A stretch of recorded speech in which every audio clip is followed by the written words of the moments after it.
1 de julio con sol y calor. Raro, pero perfecto para pasear por la Plaza Mayor. Y ahí estoy pensando en un evento que me ronda la cabeza desde hace buen tiempo.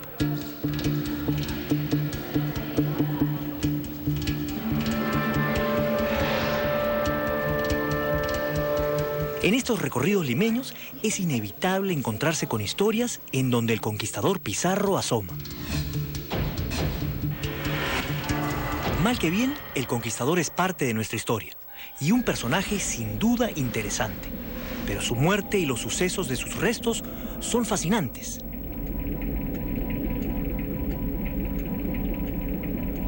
Para empezar, su muerte fue macabramente planeada.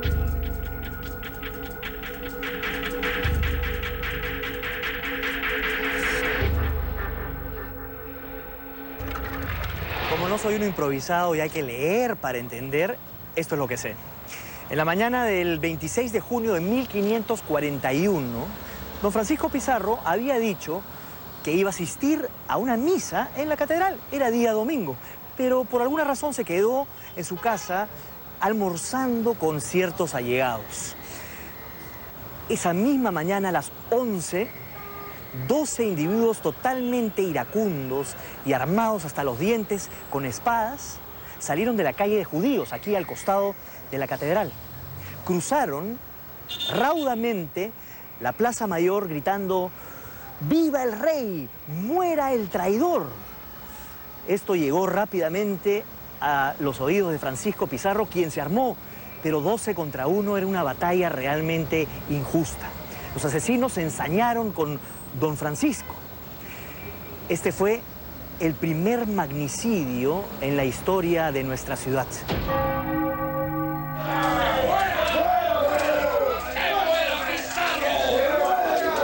Odio le tenían, por cierto, pero para entender mejor por qué lo mataron entre varios y a plena luz del día, hay que saber quiénes fueron, cuáles fueron sus motivos y qué pensaban ganar con su muerte.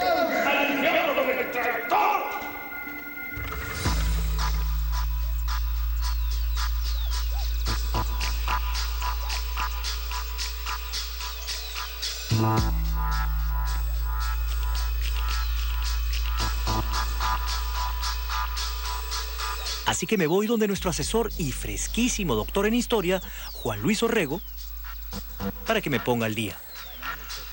¿Por qué ese odio a Pizarro? ¿Cuál era el clima de la época, no?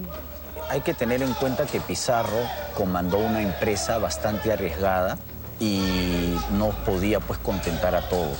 Y además sabemos que a veces a propósito dejó fuera del camino a mucha gente enemiga.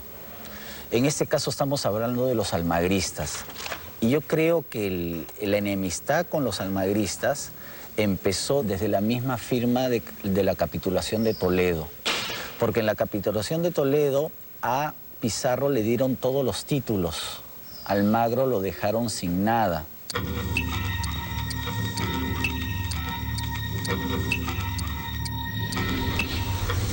Se forman como dos partidos, Almagro y la gente que lo apoya, la gente que viene en forma tardía, y Pizarro y su gente del núcleo, porque recordemos que después de la capitulación de Toledo, Pizarro va a su tierra, a Trujillo de Extremadura, y trae a muchos paisanos suyos que van a formar, digamos, pues su núcleo duro, su núcleo de confianza, su núcleo leal, ¿no? Parientes entre ellos. Entonces, como estamos viendo, pues Almagro queda como el segundón. Cuando Almagro se queda como segundón, pide permiso a la corona para conquistar lo que ahora es Chile. Entonces, él cifra todas sus expectativas en Chile, pensando que iba a encontrar otro Cusco, otro Tahuantinsuyo, oro, plata, etc.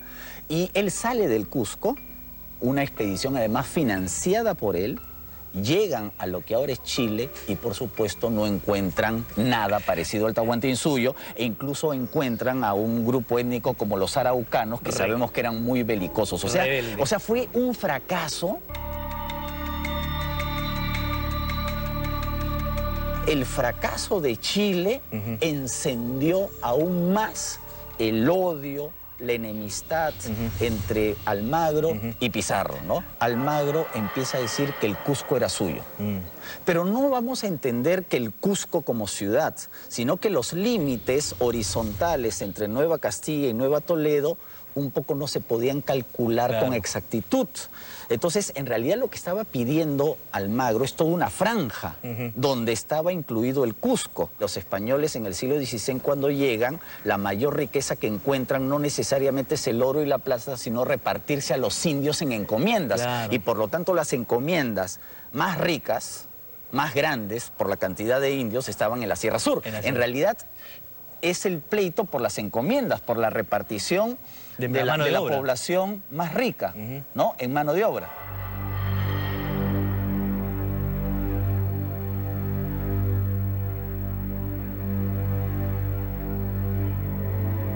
Cuando toma el Cusco Almagro, empieza a decir que Lima también era suya. Entonces hay una serie de negociaciones en Chincha, en Lunahuaná. Los curas mercedarios intervienen para que se llegue a un acuerdo. No se llega a un acuerdo, Almagro regresa al Cusco y le encuentra a Hernando Pizarro, al hermano del marqués gobernador. Y ahí hay una batalla muy importante, la batalla de las Salinas, justamente en las afueras del Cusco, donde pierde Almagro y Hernando Pizarro le hace un juicio sumario y lo ejecutan en la plaza del Cusco y le cortan la cabeza a Diego de Almagro. ¡Muerte al traidor! ¡Muerte al traidor! ¡Tiene que morir! ¡Se muere!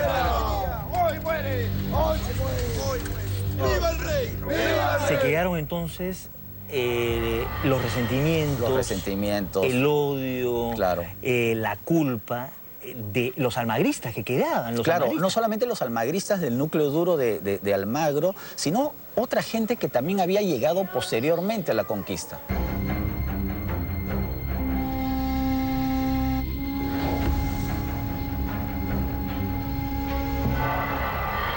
Algunos dicen que el asesinato de Pizarro puede ser leído como el primer golpe de Estado de la historia del Perú, porque lo asesinan al gobernador, en este caso a Pizarro, y lo nombran como gobernador del Perú Almagro el Mozo, que todavía era un menor de edad.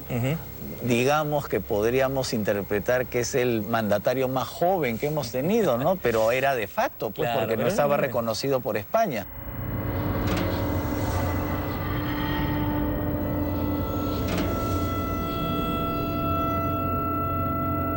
Pizarro tenía la capacidad técnica de hacerlo, repartir, aunque sea algunos encomiendas entre ellos, pero no lo hizo. No lo hizo y le vino la muerte el famoso domingo 26 de julio.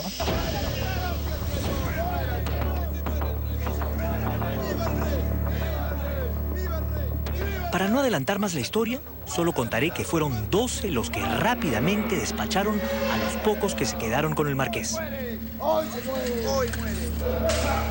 Lo que siguió fue una masacre y ensañamiento con Pizarro. Y muere quizás cosechando lo que había sembrado. ¡Al infierno con el traidor! Pero muerto el conquistador, no descansó en paz, ni el Perú ni sus restos. Como esta historia tiene más madeja por desenredar, es preciso hacer más visitas.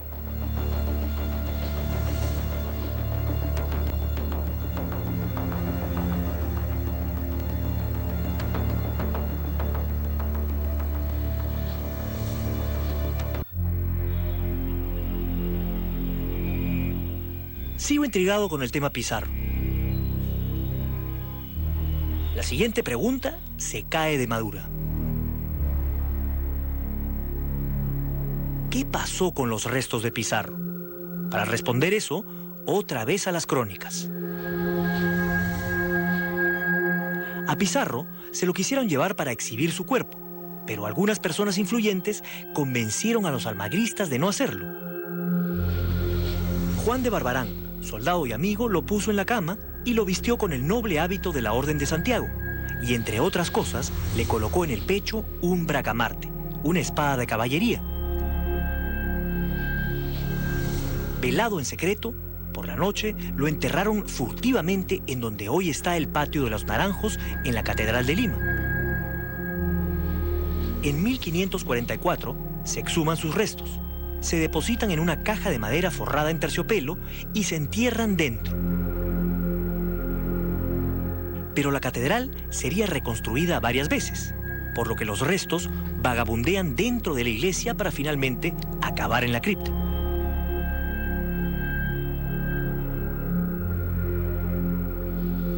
El cadáver de Francisco Pizarro permaneció enterrado bajo el altar mayor en una cripta por muchos siglos, hasta que en 1891 un grupo de notables decide exhumar los restos de Francisco Pizarro. ¿Con qué motivo? Porque se cumplían 350 años de su asesinato. Por tradición se sabía dónde estaba el cuerpo de Francisco Pizarro, así que llegan hacia esa locación, abren el sitio, exhuman el cadáver y se encuentran que era un resto momificado, ¿sí? Una momia. Un grupo de notables investiga, hace un análisis y dice, sí, este es Francisco Pizarro. El cadáver es exhibido en una capilla lateral. Es esta capilla que en ese momento no se encontraba profusamente decorada, eso vino después. Se le puso aquí para que todos lo vieran, hasta el año de 1977, en que un giro inesperado da vuelta a la historia.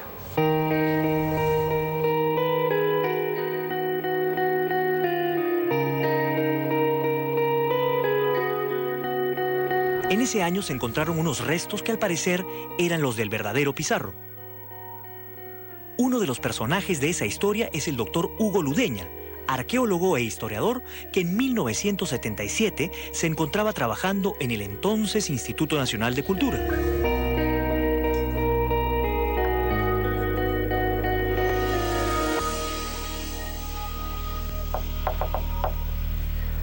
Vamos a encontrarnos con él para que nos cuente lo que pasó. Gonzalo.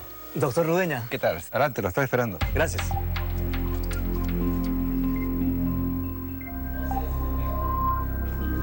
Enterado de nuestra visita, tiene a bien mostrarnos una serie de documentos e informes y vaya, hasta un molde de la cabeza de Pizarro.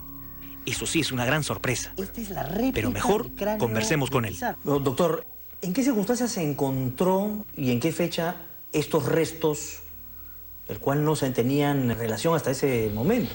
En 1976, los canónigos de la catedral quisieron hacer la remodelación de la cripta. Pidieron el asesoramiento del Instituto Nacional de Cultura y en 1977 comenzó este trabajo. Habían un grupo de trabajadores que fueron contratados por el Cabildo Metropolitano que debían hacer la apertura de esos mausoleos que estaban en el espacio de los pasadizos para poder reubicarlos en las paredes, en los arios más chicos, donde se encuentran los restos. Observaron de que estaba tapiado y entonces lo abrieron, de modo que ahí es donde se encuentran los restos.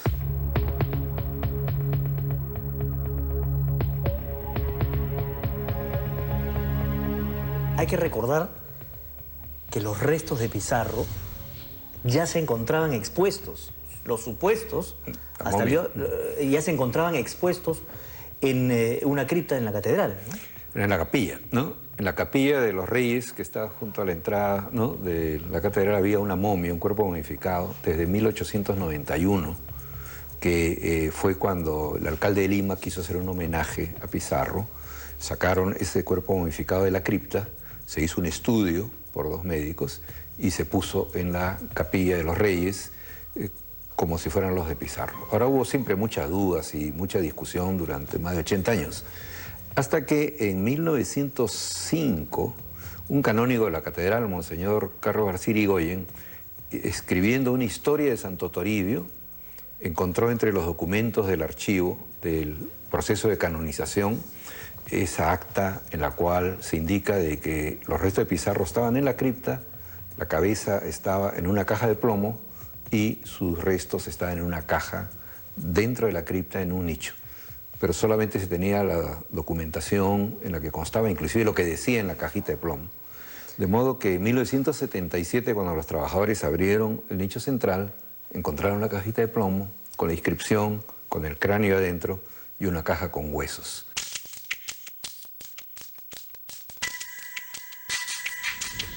El trabajo que a mí me encargaron, ¿no?, del Instituto de Escultura fue, primero, verificar la autenticidad del hallazgo. Segundo, hacer el estudio de los restos. Y tercero, determinar si es que eran o no los que decía la cajita de plomo.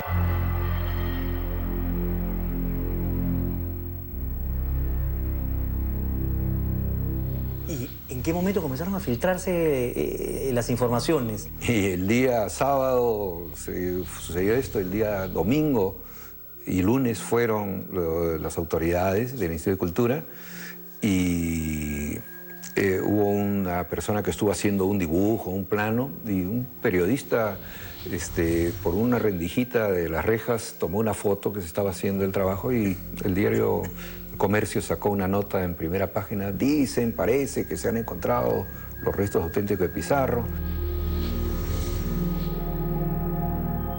Una investigadora también reconstruyó en base al cráneo el rostro de Pizarro. Este es. Me quedo sorprendido por su cara, muy distinta a las imágenes que de él vemos. Me queda claro entonces que el cráneo estaba dentro de una gran caja de madera, la misma que reseñan las crónicas. Pero esta caja de plomo es un misterio. Seguimos en conversa por este caso casi detectivesco y a la vuelta, más revelaciones.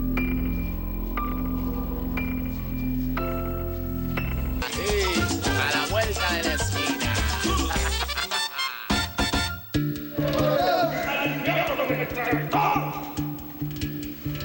Una vez encontrados estos supuestos restos de Pizarro, había que determinar si eran o no del Marqués. Sigamos atentos a esta conversación. 1977 es que el arquitecto que estaba a cargo me indicó que primero me mostró un cráneo, ¿no?, como este, para preguntarme si se podía saber si era de hombre o de mujer. Y se puede saber si es de hombre, ¿no? Por ejemplo, los arcos superciliares son bien pronunciados, ¿no?, en el hombre. El de la mujer es más suavecito. Yo le dije que era un cráneo de hombre. Después me preguntó si se podía saber la edad del cráneo. Entonces, se puede saber la edad de un individuo por la fusión de las suturas, ¿no? Cuando es un individuo joven, se notan. Pero el cráneo de Pizarro estaba totalmente, ya no se notan. O sea, un individuo de más de 60 años. Y también preguntó si se podía saber cómo había muerto, ¿no? Y se pudo observar esta fractura, que es muy difícil y parecía que había muerto de un golpe. Entonces recién me dijo, mira, esto ha aparecido en esta cajita. Entonces, en la tapa había esa inscripción que decía, aquí está la cabeza de Marqués Pizarro. Entonces lo miramos y dijimos, bueno, pero si la momia que está afuera, entonces hay que investigar. Y así comencé.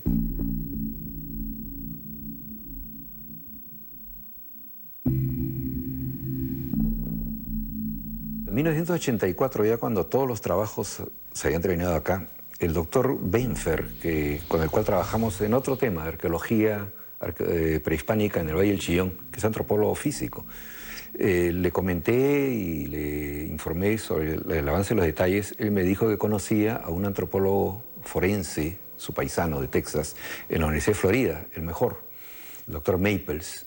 Y entonces hizo las medidas, hizo los estudios, verificó las heridas y me dio un informe muy certero, ¿no? Me dijo que efectivamente la estocada de la garganta existía en las vértebras cervicales, las otras heridas que habíamos identificado, que eran 15 más, son 16 cortes, los verificó y dijo, esto es... Tantas heridas prueban el ensañamiento. Quiero llevar al doctor Rudeña a la catedral para, entre otras cosas, saber dónde específicamente se encontró, cuándo fue el traslado y la caja de plomo. Y me cuenta que en 1661 fue la primera vez que se vio la caja de plomo cuando buscaban a Santo Toribio de Mogrovejo. Arriba dice, no, aquí está la cabeza del señor. Ya dentro, vamos a la capilla y vemos la caja de plomo. Y me hace ver el intrigante diseño que figura en la tapa. Comentamos también que en 1985, en una gran ceremonia, los restos de Pizarro fueron trasladados de la sacristía a este lugar con representantes de todas las órdenes religiosas. Vayamos ahora a la cripta.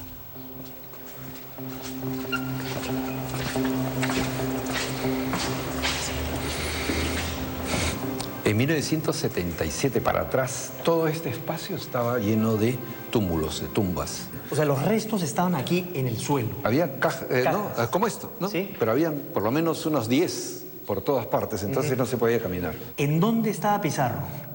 Los restos de Pizarro estaban en este segundo nivel. En ¿no? este segundo nivel, Claro, acá. en una caja de madera y los huesos en otra caja de madera. O sea, había dos osarios, ¿no?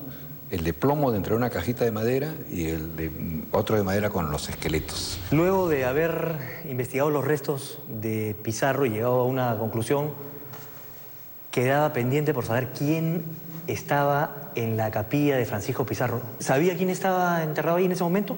No. O sea que todavía no se sabía quién estaba enterrado en la capilla de Pizarro. No se sabía.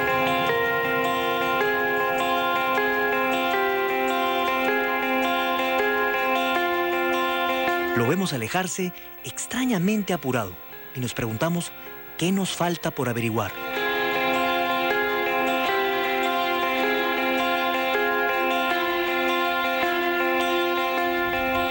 Con la súbita salida del doctor Ludueña de la catedral me quedé pensando en el traslado de los restos a su capilla, esa ceremonia. Ese mismo día, el 18 de enero de 1985, hubo otra ceremonia paralela aquí en el pasaje Santa Rosa, en donde se instaló esta piedra como homenaje a el último cacique gobernante de nuestra ciudad, el cacique Taulichusco. Creo que un justo equilibrio, por cierto. Pero todavía hay más por desenredar en esta historia. Por ejemplo, ¿quién era la momia que suplantaba a Pizarro en la capilla? Encontraré las radiografías que muestran al detalle las heridas de Pizarro, cómo fue realmente el ataque al marqués gobernador. Hay tantas cosas fascinantes por encontrar en esta especie de rompecabezas que recorrido todavía tenemos.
A Pizarro le dieron todos los títulos. Almagro lo dejaron sin nada. Fueron 12 los que rápidamente despacharon a los pocos que se quedaron con el marqués. Lo que siguió fue una masacre y ensañamiento con Pizarro. Y muere quizás cosechando lo que había sembrado. ¡Al infierno con el traidor! Pero muerto el conquistador, no descansó en paz, ni el Perú ni sus restos. En 1977, cuando los trabajadores abrieron el nicho central, encontraron una cajita de plomo con la inscripción, con el cráneo adentro y una caja con huesos. Una investigadora también reconstruyó en base al cráneo el rostro de Pizarro. Este es. No se sabía quién estaba enterrado en la capilla de Pizarro. No. No se sabía.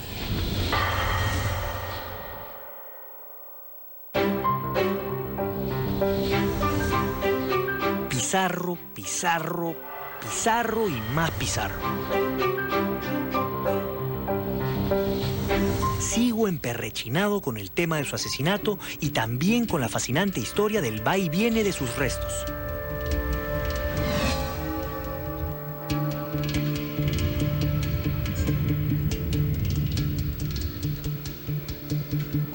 Esta vez quiero seguir atando cabos. Ya que no puedo ver sus huesos, podré ver al menos la radiografía de estos. Seguimos la pista del doctor Rudeña, el investigador de los huesos de Pizarro, y vamos a buscar a la doctora Ladis del Pino de Soto, la eminente radióloga que se encargó de tomarle los rayos X a los huesos. ¿Seguirá teniendo las placas? Ojalá tengamos suerte. Muchísimas gracias por recibirnos así, de esa manera. Cuénteme, ¿usted participó de manera fortuita con el tema de los huesos de Pizarro? ¿Cómo llegó a sus manos este asunto? Le contaré cómo fue el asunto.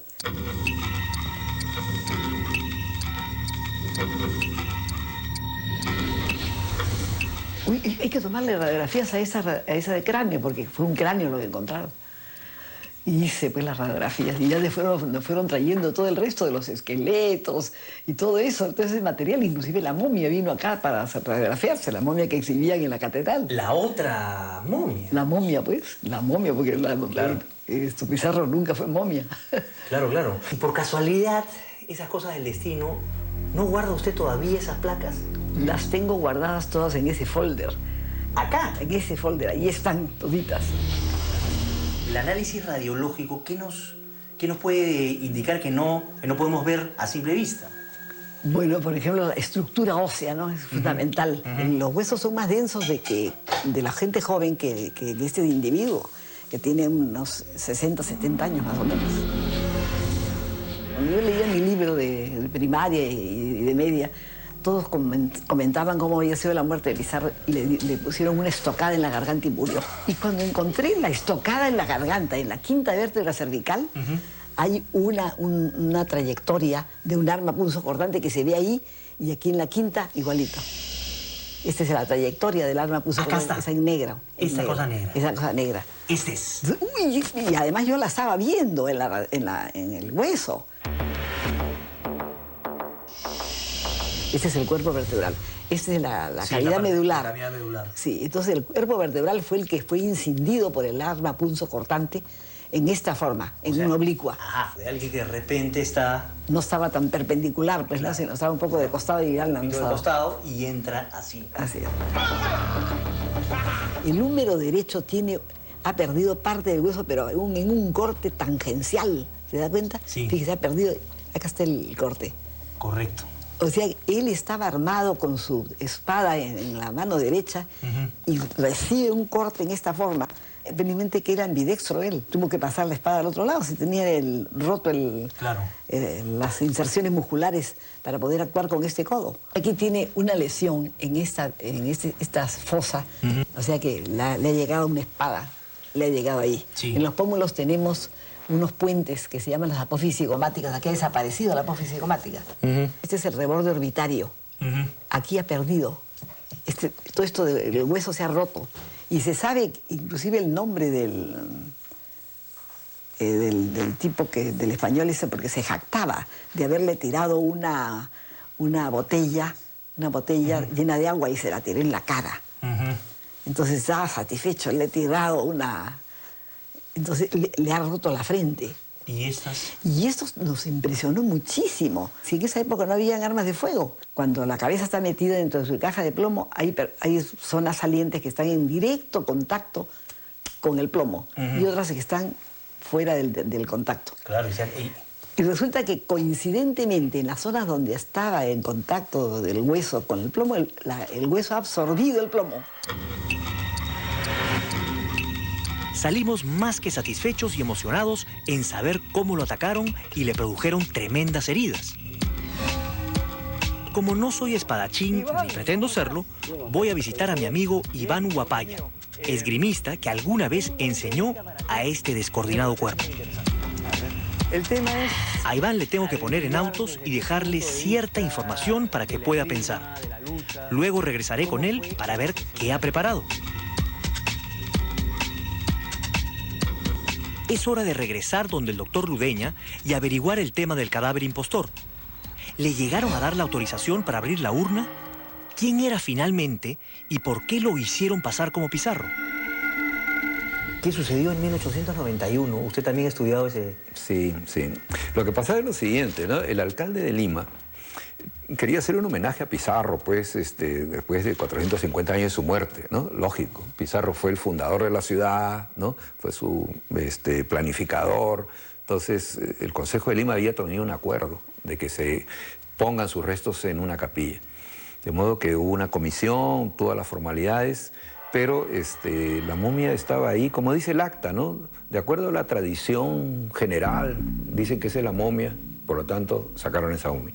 ¿Quién era esta momia finalmente? Bueno, se hizo un acta, ¿no?, de apertura del mausoleo por primera vez, se abrió en 1891, un acta en la que estuvo el notario eclesiástico y el notario de Lima, se abrió, se examinó y resulta de que la momia no tenía ninguna herida. Se hicieron las radiografías, ¿no?, y el examen ectoscópico, ¿no?, y concluyeron de que no tenía la momia ninguna herida. Entonces el acta de 1891 era un acta pues bien dudosa, ¿no? Ya en 84 yo terminé los estudios, entregué las actas o los informes a la catedral, a la municipalidad y al Instituto de Cultura, y ahí concluyó, ¿no? En diciembre de 84 terminé los trabajos.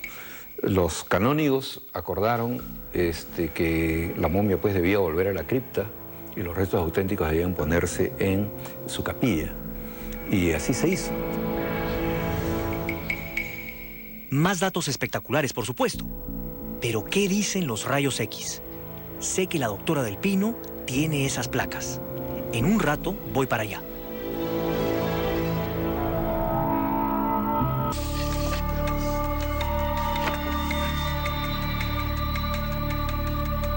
Llego nuevamente al consultorio de la doctora Ladis del Pino en Jesús María y entrando me percato también de que este es un lugar con máquinas que son reliquias para la historia de la radiología peruana.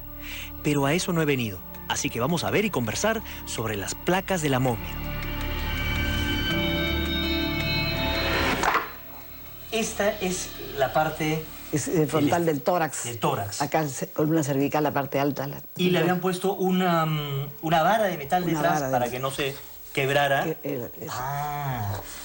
Esta era la momia que se encontraba en la cripta de Pizarro hasta 1977. La momia era enterita, cubierta de su piel.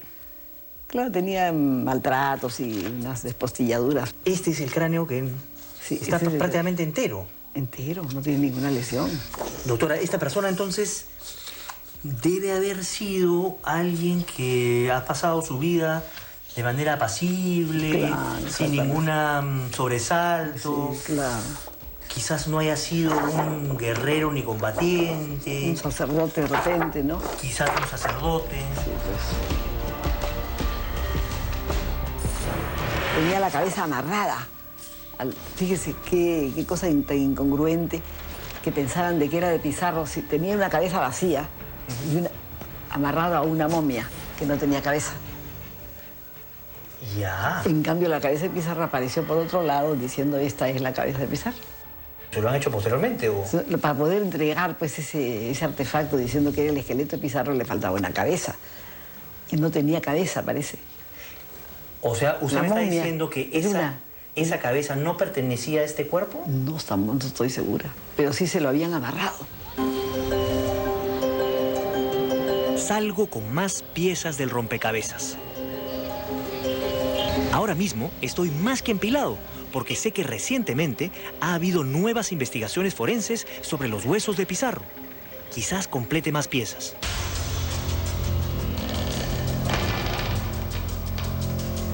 Voy donde mi amigo Fernando López a la catedral y me pide que busque a Raúl Greenwich, arqueólogo forense que investigó en el 2009 los restos de Pizarro nuevamente.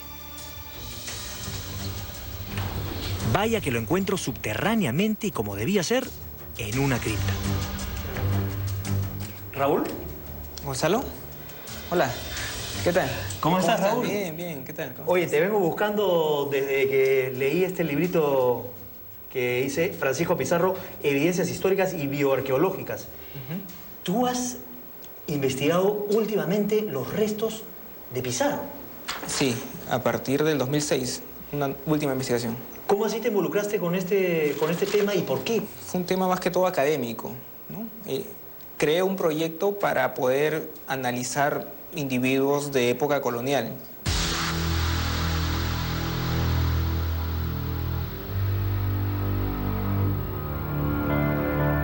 Y aquí nos tiene una infografía bastante explicativa.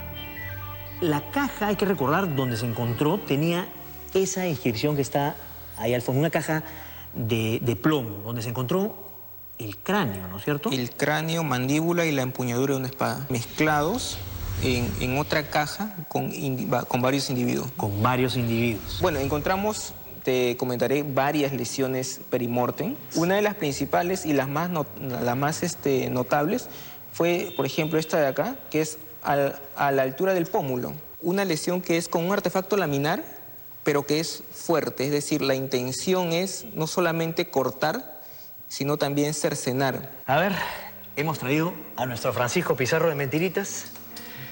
Que empezamos por acá, por ejemplo. Él estaba... Brazo, ¿no es cierto? Con la espada. Exacto. Con la espada quizás se defiende y ahí viene... Y en el momento en el cual le propinan esta lesión, el brazo debió estar en esta posición. Ajá. Entonces, tú tienes un individuo que está aquí tratando de atacarte y tú te cubres, ¿no? Para evitar que la lesión o el artefacto te vaya a la cara, te vaya a la cabeza, ¿no? Y aquí es donde cortas justamente esta porción. Correcto. Medial. Lo inutilizas un poco. Lo inutilizas totalmente, ¿no? O sea, ya la mano ya no va a funcionar. Y estas son las clásicas, las que nos cuentan las crónicas. Exactamente. Esto que está aquí de rojo es la arteria que alimenta al cerebro. Entonces, el corte que se da es aquí, ve, en esta región de acá. Aquí hay un agujero, ese es el agujero transverso, entonces el individuo está recibiendo una lesión en esta área, cortando la arteria principal. Yo creo que esto fue lo que quizás lo desplomó. Yo creo que necesariamente, porque ya lo tienes inhabilitado, ¿no? Y entonces está medio vestido, ¿no? Con una especie de coraza, ¿no? Y luego la única parte del cuerpo que tienes, digamos, libre es esta región, ¿no? Ya casi exánime y a punto de rematarlo, es el jarrón o el elemento contundente que le cae en la cabeza. ¿En qué parte le cayó? Puede ser, digo, que en esta región es donde se haya dado el centro del impacto, ¿correcto? Y las fracturas que nosotros hemos encontrado por aquí puede ser debido al, digamos, al desplome del jarrón, ¿no? Y el agua continúa su recorrido junto con fragmentos también de este objeto que sigue siendo contundente y sigue viajando a la misma velocidad. O sea, no se descarta el hecho de que se le hayan tirado un jarrón en la cabeza. No lo descarto por la presencia de estas fracturas, que son fracturas en un hueso bastante duro, ¿no? Un dato más. A Pizarro se le encontró en una caja junto a otros restos. ¿Quiénes serían? Y más aún, también habían restos de infantes y están todos aquí. Impresionante. O sea, estos son los restos que se encontraron junto con los de Francisco Pizarro en una caja. Exacto, eso es parte de los restos que se encontraron con Francisco Pizarro. O sea, aparte, hay más restos. Hay más huesos. La pregunta es, ¿no? ¿Qué hacían mezclados todos estos huesos? Inclusive niños, ¿no? Dicen, hay unas teorías interesantes, ¿no? Y los hijos no reconocidos de Francisco Pizarro. Lo interesante es que se han encontrado en la cripta arzobispal, ¿no?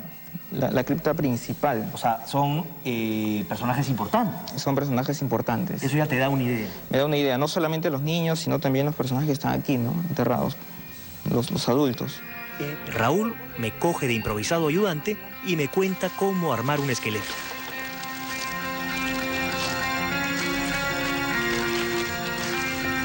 ¿Por qué Pizarro estaba enterrado con estos restos y de infantes aún?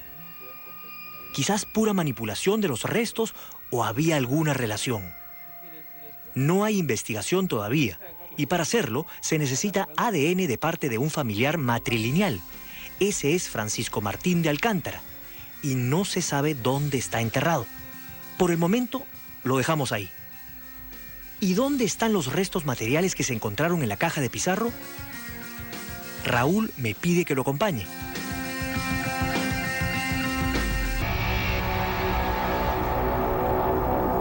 ¿Por qué estoy acompañando a Raúl Greenwich en la catedral? Ahora me lo dice. A ver la espada de Pizarro. Trago saliva. Entramos detrás de este retablo y sacamos esta caja para llevarla a una mesa y ver su contenido. Paseo con una caja simplona en medio de los visitantes a la catedral. Si tan solo supieran lo que llevo en mis manos.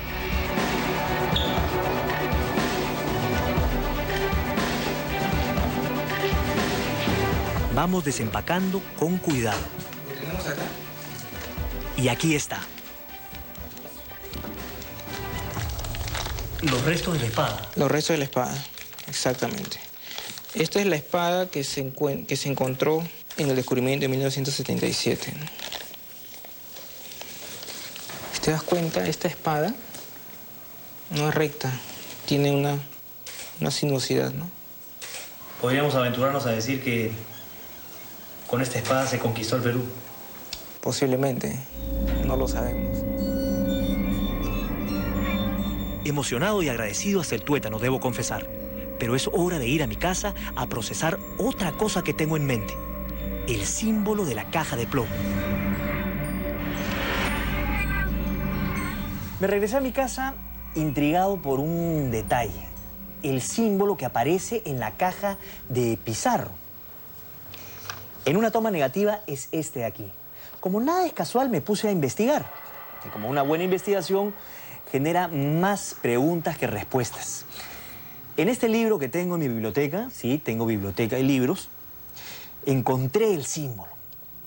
Diccionario de símbolos se llama este libro. Este símbolo es común en el arte étnico y en diferentes partes del mundo y también en los países nórdicos. El ejemplo más primitivo de esta estructura es probablemente fenicio. Esta estrella de 6 puntas se cree que es un símbolo solar. Y me puse a pensar, ¿no será que lo pusieron ahí porque Pizarro fue el conquistador de un reino que adoraba al sol como ser supremo? Puede ser. Pero también me puse a investigar y es un símbolo utilizado en la región de Asturias, en España. ¿No será que un asturiano también enterró a Pizarro? Hay otras explicaciones bastante esotéricas. Tiene que ver también con el mundo templario, pero no nos vamos a meter ahí. Lo que sí, en la casa del doctor Ludeña, él tuvo la amabilidad de enseñarme este libro. Un catálogo de osarios judíos. Es decir, en Israel, en esa época, se exhumaban los restos para guardarlos en pequeñas cajas, algunas veces con este símbolo. Mejor lo dejo ahí para no generar otras preguntas. Lo que sí me parece interesante es saber qué nos habrá traído el esgrimista. Y ahora a correr donde mi amigo Iván Guapaya, a ver qué nos tiene. Cómo dar luz al ataque. Primero, Pizarro se defendía. Luchando, se defendía, Por acá, por el sitio, de repente. por todos lados. Tac, Y tac. hasta que le tiran a una persona. Él ve que viene. Le tiran a una persona, ¡pa! Y él no. Claro. Y él retrocede, Ajá. ¿no es cierto? Y ahí Viene un ataque por acá viene afuera. un ataque, Para segunda. ya, Viene otro ataque de otra persona por arriba de la cabeza. Seguramente. Para primera. Ya. Y viene otro a tirar a la parte externa y acá. Y es donde viene de repente un quinto. y ahí viene otra persona y ¡pum! Atraviesa. Es donde él pierde el control, Ajá. cae el sable y cuando está por caer, viene otro ataque que él impide con el brazo. Impide con el brazo. Y después Y se quizás hay otro que de repente en otra ubicación que Ajá. hace atraviesa acá, esto. otro por acá y comienza a perder y cae desequilibrio. Llega en el piso, expuesto a todo, comienzan todas las puñaladas. ya en el piso, claro, en el piso ya está completamente inutilizado Así es. y es como piqueteado Sí, sí, sí. tremendamente. Sí. Gonzalo. Totalmente ilustrativo. Me despido de Iván imaginando el acontecimiento bajo el recuento que de este hace el cronista Ciesa de León. A ver, recordemos que finalmente eran 12, puesto que suponían que iban a encontrar resistencia. Pero los valientes acompañantes a la última cena del conquistador, que eran soldados, ¿qué hicieron apenas les avisaron de la inminente venida de los atacantes? Pues se la picaron más rápido que volando y solo se quedaron su medio hermano Francisco Martín de Alcántara, su leal Gómez de Luna y 2 pajes. Mientras Pizarro corría a su habitación a armarse.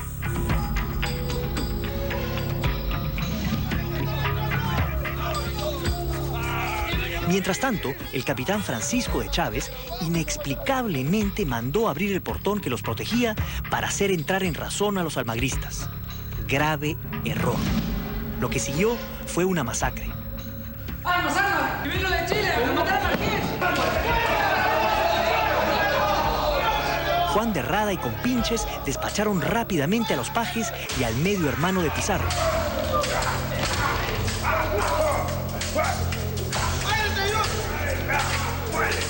Y como este se mantenía en su posición bajo el umbral de una puerta, empujaron a un tal Narváez hacia él. Pizarro lo anticuchó, pero a la vez retrocedió. Y ahí fue el acabose. Espadas y dagas se abalanzaron sobre su cuerpo, pero era mucho para un solo viejo hombre. La estopada final en la garganta lo derribó mortalmente. Y en el instante en que quiso con su sangre hacerse la señal de la cruz y pedir confesión, un tal Barragán, antiguo criado suyo, con verdadero odio le dijo: al infierno os iréis a confesar. Y le arrojó una gran jarra llena de agua en la cara. Pizarro había muerto. Y el hecho se había consumado.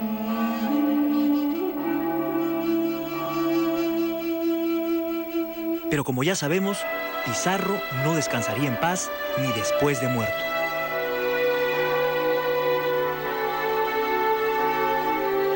Nosotros sí dejamos descansar esta fascinante historia. Y el marqués, para bien y para mal, puso su mano aquí para siempre. Y para siempre se